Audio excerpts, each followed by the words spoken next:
Hello everyone, I am Sandhya Christie, Assistant Professor from the Department of ECE, and today's topic is transistor. Now let's see what is a transistor. A transistor is a three-terminal semiconductor device which consists of two p-n junctions. The word transistor is derived from transfer resistor, which describes its action of transferring a signal current from a low resistance input circuit to a high resistant output circuit. Transistors are of two types: positive negative positive, that is PNP, and negative positive negative, that is NPN transistors. Here we can see the physical construction of the transistor: PNP transistor and NPN transistor. The next one is two diode analogy. The first one is emitter base collector diodes, and for NPN the emitter and collector diodes are placed in opposite direction. Then the third one is circuit symbols. In PNP the current flows from emitter base then to the collector. In NPN transistor the current flows from collector to the base and from base to the emitter. The working of a transistor is one p-n junction is in between the emitter and base, while the second junction is between collector and base. A small amount of current flow is found to pass via the emitter to the base. It can control a large amount of current flow via device from emitter to collector.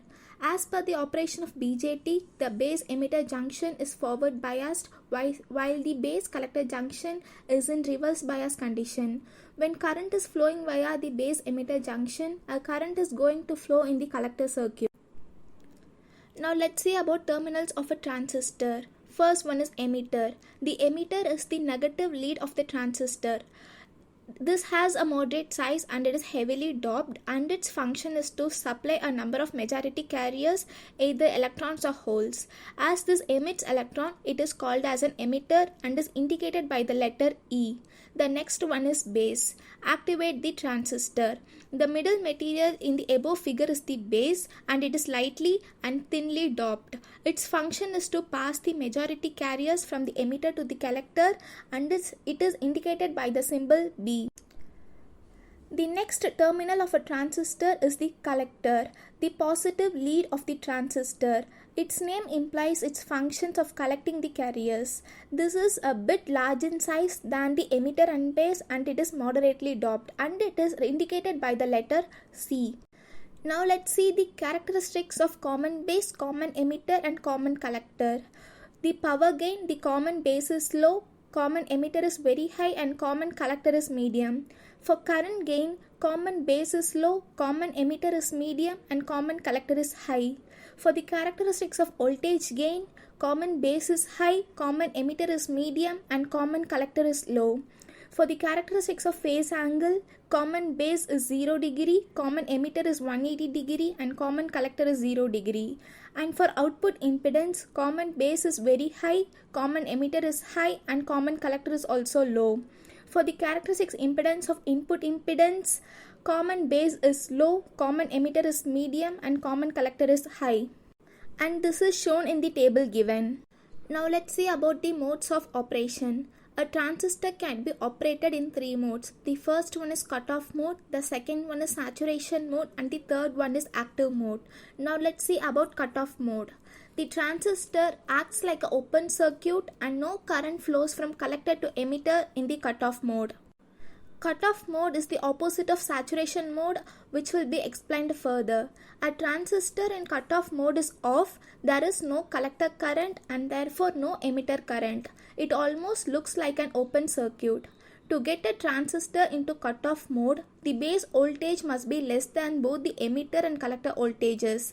VBC and VBE must both be negative.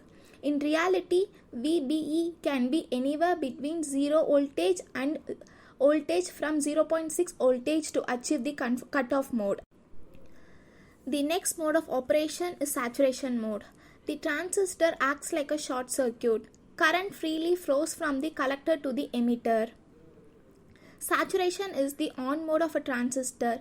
A transistor in saturation mode acts like a short circuit between collector and emitter. In saturation mode, both the diodes in the transistor are forward biased. That means VBE must be greater than 0 and so must VBC. In other words, VB must be higher than both VE and VC. Because the junction from base to emitter looks like a diode, in reality VBE must be greater than threshold voltage to enter the saturations. There are many abbreviations in this voltage drop. VTH, VY and VD are a few, and the actual value varies between transistors. For a lot of transistors, we can estimate this drop to be about 0.6 V. Now let's see about active mode. The current from collector to emitter is proportional to the base current. To operate in active mode, a transistor's VBE must be greater than 0 and VBC must be negative. Thus, the base voltage must be less than the collector but greater than the emitter. That also means the collector must be greater than the emitter, VC greater than VB and greater than VE. In reality, we need a non-zero forward voltage drop from base to emitter to turn on the transistor. Usually, this voltage is usually around 0.6 voltage. The active mode of operation is used for the amplification of current. Now let's see about configurations of transistor. A common base configuration is a configuration where the base terminal of the transistor is common between input and output terminals. In common collector, the configuration, the collector terminals are observed to be common between the input and output terminals. For common emitter type of configuration, the emitter terminal is common between the input and the output terminals. As given here, for common emitter configuration, for both input and output, here the input is applied between base emitter regions and the output is taken between the collector and emitter terminals. In this configuration, the input parameters are VBE and IB and the output parameters are VCE and IC. This is mostly used in the applications of transistor-based amplifiers. Here, the emitter current is equal to the sum of small base current and large collector current, that is IE equal to IC plus IB. The ratio between collector current and base current gives the current gain beta in common emitter configuration. Current gain alpha is equal to IC by IE. Collector current IC is equal to alpha into IE is equal to beta into IB. Current gain beta is equal to IC into IC divided by. The next one is common emitter configuration. It is also known as common emitter layout. This arrangement places the emitter between the collector and the base, the emitter and base from the connection for the input circuit, while the collector and emitter provide the connection for the output circuit. This configuration is mostly used among all three configurations. It has medium input and output impedance values. It also has medium current and voltage gains also, but the output signal has a phase shift of 1800, that is both the input and output are inverse to each other. Now let's see about the characteristics of transistor. The characteristics of a transistor are the plots that help us show the relation between the current and the voltage of a transistor in certain configuration. The types of characteristics are input characteristics and output characteristics. Now let's see about input characteristics. It helps to give the details about the change in input current along with the variations in input voltage by retaining the output voltage to be constant. CB configuration in input characteristics is variation of emitter current, that is IE with base emitter voltage, VBE by holding the collector voltage to be constant, VCB. Then CC configuration is variation in IB as per VCB with collector emitter voltage VCE constant.